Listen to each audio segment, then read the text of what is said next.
I don't have anything to give today. Not wisdom, not answers, not hope tied up in a pretty little package with a ribbon around it. I have a garden. I have a chair in the sun. I have a body that keeps getting up every morning, even when my heart would rather stay where it is. And right now, that's about all I have. The last few weeks have taken more out of me than I realized. Mother's Day came. My birthday followed. 2 dates that arrive every year like weather systems I can see coming from miles away. Yet somehow, they still knock the wind out of me. For a moment, a door opened. My daughter unblocked me. I looked, and there they were. Pieces of my life, pieces of my family, pieces of my grandchildren, my great-grandson. Close enough to see, too far away to touch. So I did something I never thought I would do. I blocked her. Not because I don't love her, not because I stopped caring, but because some doors only open far enough to let pain walk through, and I was already carrying more than I could hold. And maybe what made it hurt so much was that it felt familiar. Mother's Day arrives, my birthday follows, and somehow, somewhere in that stretch of days, a door opens just enough for me to see what I can no longer reach. Not enough for a conversation, not enough for reconciliation, not enough for a relationship. Just enough to remind me of the distance. Just enough to show me what exile looks like. A glimpse of photographs, a glimpse of grandchildren growing older, a glimpse of a life that continues without me. And after years of this, I realized something. It no longer matters why the door opens, whether it is intentional or accidental, whether it is kindness, curiosity, indifference, or something else entirely. The effect is always the same. I walk away bleeding, and this year, for the first time, I understood that I could not keep doing it. I could not keep standing in that same place, waiting for a different ending. I could not keep reopening the wound every Mother's Day, every birthday, every year. So I closed the door myself. A few days later, I blocked my grandson too. That one hurt in a different way. Because sometimes people can stand at the edge of your life and watch from a distance. They can see your photographs, read your words, know your stories, and still never truly arrive. I waited. I hoped. I left the light on. But eventually you realize there's a difference between someone being unable to come to you and someone choosing not to. That realization doesn't arrive all at once. It kills you by degrees, one unanswered moment at a time, one quiet disappointment at a time, one more season waiting at the door. Until one day you understand that the hope itself has become the wound. My grandson is 18 now. He had every opportunity in the world to reach out for me. Months and months and months passed. A comment here, a glimpse there. Enough to know I existed. Enough to know where to find me. Enough to know the door was open. But eventually, I realized that being visible is not the same thing as being loved. And being watched is not the same thing as being known. So I locked the basement door. Not because I stopped loving him. Not because I stopped caring. But because I could no longer survive the constant draft coming through it. I had spent years trying to stay above the waterline, years kicking toward the surface, years telling myself to hold on a little longer. Hope can save a life, but false hope can drown one. And I could feel myself slipping beneath it. Then came the obituary. Imagine that. Writing your own obituary because you're not sure who would tell your story when you're gone. I wrote mine, posted it, went for a walk, left my phone behind. When I came back, everything had exploded. Messages, concern, police officers at my door, friends trying to find me, people afraid they had lost me. Kevin and John, the nice young police officers who knocked on my door. Michelle, Jerry, and Marie. People who cared enough to act. People who cared enough to be afraid. And standing there on my porch, trying to explain myself, I realized something. I am tired. Not suicidal. Not giving up. Not done. Just tired. Tired in places sleep cannot reach. Tired from carrying grief that never, ever leaves. Tired from loving people I cannot save. Tired from missing people who are still alive. Tired from spending 22 years learning how to survive things that should never have happened. And lately, I've been thinking about my son again. Not that I ever stop, but his anniversary is coming. 22 years. 22 years since the world kept turning and he did not. There's a mother across the street from me whose son died in the same way. He was a soldier. She fought for him. She speaks for him. She advocates for him. People listen. People remember. And I'm glad they do. I would never want less for her. But some days, I find myself wishing there had been more for TJ. Not attention, not publicity, not sympathy, just remembrance. A place where people still ask his name. A place where people still wonder who he was. A place where his life mattered as much as his death. Because 22 years is a long time. Long enough for the world to move on. Long enough for a mother to discover that memory can become a lonely place. Sometimes I think that is part of why I keep speaking, part of why I keep writing, part of why I built this channel in the first place. Because if I do not tell his story, who will? If I don't say his name, who will? I never wanted a microphone. I never wanted a cause. I never wanted to become an advocate. I only wanted my son. But if I cannot have that, then I want him remembered. And maybe what hurts most is this. My daughter and I are the only ones left who remember that life from the inside. We were there. We lived it. We were in that house when the children were small. We remember the sounds, the routines, the chaos, the laughter, the ordinary moments. Nobody thinks to preserve because everyone assumes there will be more.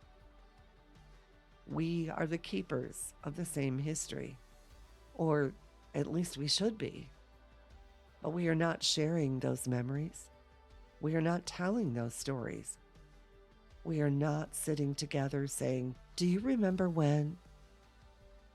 The people who knew that world are disappearing, and the stories are disappearing with them.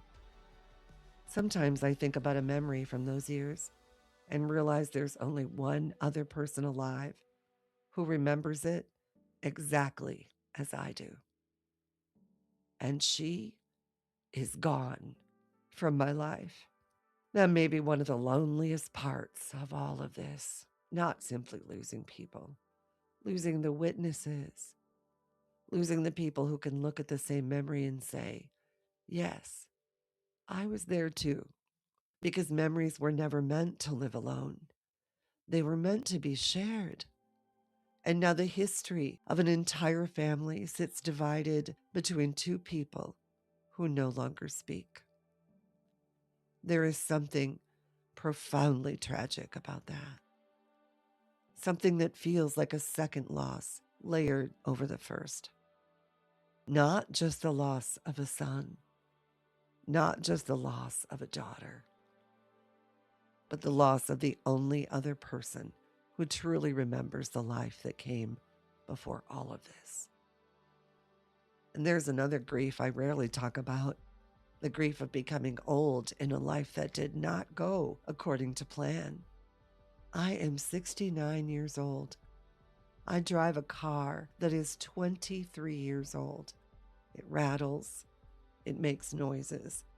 I use a pair of pliers to turn the headlights on and off. I can't travel to see the people who still love me. Not because I don't want to, because I can't.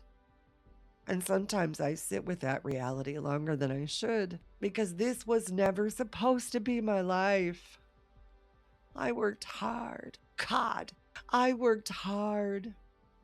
I built a business. I bought a home, not with someone else's money, not because someone rescued me. I earned it. I built it. I bought that house for my children, for my family, for a future I believed would be there. And then life happened. My son died. My business disappeared. The house disappeared. One piece at a time, the life I had spent years building vanished beneath my feet. And now I find myself standing here, wondering how I became this woman who counts every dollar, this woman who worries about her car, making it one more summer, this woman who quietly declines invitations because she cannot afford to say yes. And if I am honest, there is shame in that. Not because poverty is shameful, not because struggle is shameful, but because I remember who I used to be. I remember the woman who believed she had built something permanent. I remember the woman who thought there would be more time, more security, more life, more everything. And some days, I look around and feel as though I had become a ghost of that woman, a faded outline, a shadow standing where a future used to be. And carrying that loss is exhausting too. And there is something else, something I have never quite learned how to explain. For 17 years, I have lived in this park. And for 17 years, I have watched a family a few houses away. The daughter lives on one side of our little community. The mother lives on the other, just a few houses down from mine. And when the grandchildren come, I watch that too. I've watched those babies become toddlers. I watched them become little girls. I've watched them ride by in the golf cart, back and forth, sometimes several times a day. A grandmother, a daughter, grandchildren. A family moving through an ordinary life together. Nothing extraordinary, nothing dramatic, just connection, just belonging, just the kind of everyday love most people hardly notice. And every time they pass, I am happy for them. I mean that. I truly am. But there is another feeling too, because I always thought that would be my life. I thought my daughter and I would grow older together. I thought my grandchildren would know where I lived. I thought there would be birthday parties and golf cart rides, unexpected visits, ordinary Tuesday afternoons. I thought there would be memories still being made. And there is a particular kind of grief that comes from standing in the same place year after year, watching someone else live the life you once believed was waiting for you. Not because you were jealous, not because you wished them less, but because you can see so clearly what was possible. There was no reason it couldn't have been that way. No reason at all. And after 17 years, I still find myself asking that same question. Why? Why not us? Why not my family? Why not my daughter? Why not my grandchildren? I've never found an answer. I suspect I never will. All I know is that some losses do not come from death. Some losses come from watching life continue without you, day after day, year after year, 17 years and counting. So if you've come here today looking for inspiration, I don't have much. What I have is honesty. Today I cut irises from my gardens. I gathered them into a bouquet. I stood there holding something beautiful that would eventually fade, and somehow that felt familiar. Yesterday, I sat in the sun at Devil's Lake. The day before that, I wandered through my gardens. My gardens are growing. The flowers don't know anything about estrangement. The irises don't care anything about Mother's Day. The birds don't ask why people leave. They simply do what living things do. They continue. People talk about family curses. I don't think it's a curse. I think it's something quieter than that, something invisible, a kind of weight that settles over a life, the accumulated force of years of anger, years of resentment, years of people deciding who you are without ever asking, years of being misunderstood, dismissed, forgotten. I don't know what to call it, but I know it exists because I've spent years fighting against something I could never quite put my hands on, fighting to stay above the water, fighting to stay present, fighting to stay soft when life kept handing me reasons to become hard. And lately, I'm beginning to understand something. Closing a door is not always an act of rejection. Sometimes it's an act of survival. Sometimes you close the door because the storm outside is already inside the house. Sometimes you close it because you cannot spend another year standing in the doorway waiting for people who have no intention of walking through it. Sometimes you close it because peace finally becomes more important than possibility. And maybe that's where I am. Not healed, not whole, just tired enough to stop standing guard over doors that only open one way. Most days I feel like a ghost, a witness in my own life, a woman slowly fading from photographs she once stood in, a footnote in stories that continue without her, already forgotten by people I once would have died for. Or perhaps not forgotten, perhaps remembered, just not remembered enough. Not remembered enough to call, not remembered enough to visit, not remembered enough to stay. And that may be the cruelest part of estrangement. Not that they hate you, Not that they rage against you, but that they learn how to live comfortably without you, while you spend years learning how to survive that fact. But ghosts don't plant irises. Ghosts don't sit in the sun. Ghosts don't walk the trails at Devil's Lake. Ghosts don't keep getting up. I do. Not soaring, not thriving, not overcoming, just continuing. One step, one breath, one sunrise, one watering can, one quiet afternoon at a time.